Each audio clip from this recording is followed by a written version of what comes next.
लोकसभा चुनाव, जी हाँ, लोकसभा चुनाव आने वाले हैं 13 मई को। और 13 मई यानी कि वो निर्णायक घड़ी होगी जिसमें खरगोन लोकसभा के सम्मान्य मतदाता अपने मत का सदुपयोग करेंगे। और इन मतदाताओं को लुभाने के लिए तमाम राजनीतिक पार्टियां नए नए सीगुफे फेंक रही है।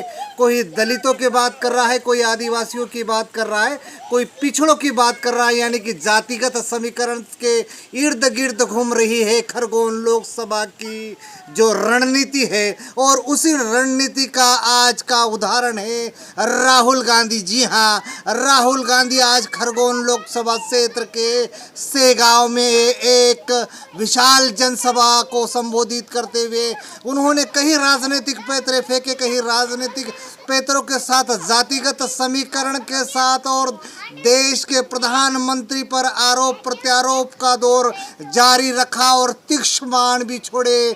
वही देश के बड़े उद्योगपतियों को भी निशाना बनाया। अभिवादन स्वीकार कीजिए बालकृष्ण बाविस्कर का, क्योंकि आज का जो विषय है लोकसभा चुनाव, और लोकसभा चुनाव में भी खरगोन संसदीय क्षेत्र में, और उसमें भी राहुल गांधी। जी हाँ, कांग्रेस के युवराज कहे या प्रधानमंत्री के शब्दों में कांग्रेस के शहजादे कहे, उन्होंने खरगोन लोकसभा क्षेत्र में आज दस्तक दी और उन्होंने सीधे सीधे प्रधानमंत्री पर आरोप लगाया और भारतीय जनता पार्टी पर आरोप लगाया कि भारतीय जनता पार्टी इस देश में संविधान खत्म करना चाहती है, इस देश में आरक्षण समाप्त करना चाहती है। इस क्षेत्र के जो आदिवासी जनजातीय लोग हैं जिनका, उन्होंने राहुल गांधी ने कहा कि आदिवासी इस देश के मूल निवासी है, वे वनवासी नहीं है। और आदिवासियों की ताकत कम करने का काम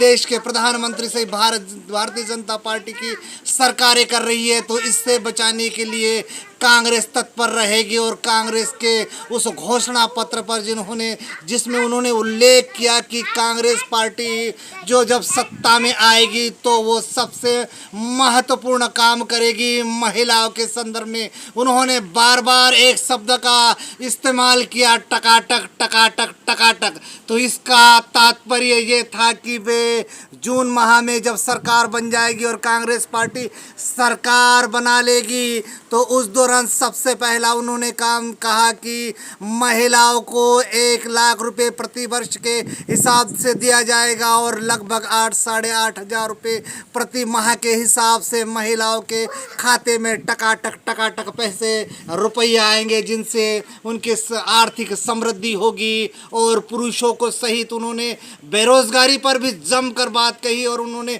जोरदार वकालत करते हुए कहा कि इस देश के युवाओं को रोजगार देने के लिए, बेरोजगारी को समाप्त करने के लिए कांग्रेस दृढ़ संकल्पित है। और महात्मा गांधी नरेगा योजना में भी उन्होंने जो मजदूरी भत्ता है उसको भी बढ़ाने की बात करी। सबसे बड़ी बात उन्होंने प्रधानमंत्री पर हमला करते हुए कहा कि प्रधानमंत्री देश का संविधान समाप्त करना चाहते हैं, देश में आरक्षण समाप्त करना चाहते हैं, आदिवासी की जंगल जमीन सबको छीनना चाहते हैं। तो और सबसे बड़ी बात उन्होंने उसी परंपरागत रूप से वो सबसे बड़ा सिगुफा फेंका जो पिछले 2014 से जब से कांग्रेस को मात मिली है, भारतीय जनता पार्टी सत्ता में 2 बार से आई है, उन्होंने सीधा आरोप लगाया कि भारतीय जनता पार्टी इस देश के बड़े उद्योगपतियों के साथ में है। और उन्होंने अडानी को भी आड़े हाथ लेते हुए कहा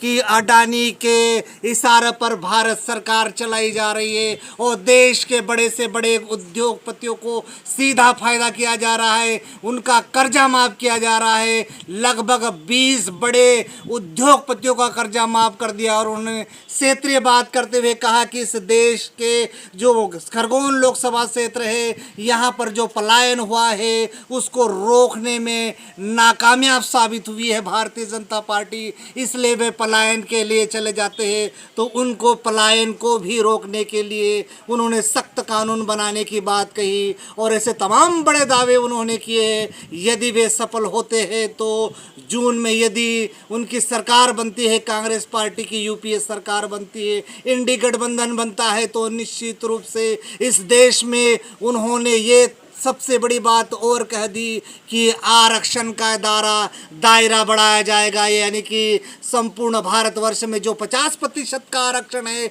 उसमें भी इजाफा किया जाएगा, एसटी एससी और ओबीसी के आरक्षण को भी बढ़ाया जाएगा। तो कुल मिलाकर जातिगत समीकरण, अनुसूचित जाति, जनजाति, आदिवासी, पिछड़ा वर्ग, सारे समूह को लेकर उन्होंने उद्योगपतियों पर आरोप लगाए और नरेंद्र मोदी सरकार को नाकामयाब साबित करने का प्रयास कहा। और पुनः उस शब्द पर आता हूं जिसमें उन्होंने कहा कि नरेंद्र मोदी जी से आप सवाल कीजिए कि उन्होंने उद्योगपतियों का कर्जा क्यों माफ किया, और आने वाले समय में कांग्रेस पार्टी जब सरकार बनाएगी तो फिर से उन्होंने कहा टकाटक टकाटक टकाटक।